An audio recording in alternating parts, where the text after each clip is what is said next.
یسایہ 57 باب اس کی 14 اور 15 آیت ہیں۔ مدد اور شفا کے لیے خدا کا وعدہ کچھ اس طرح مرقوم ہے۔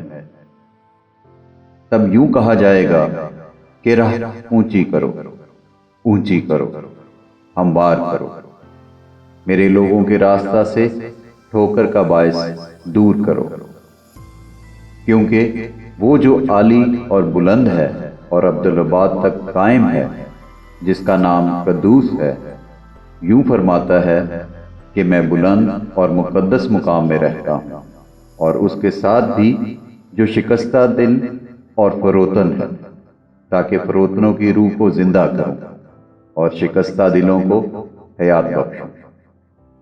آمین۔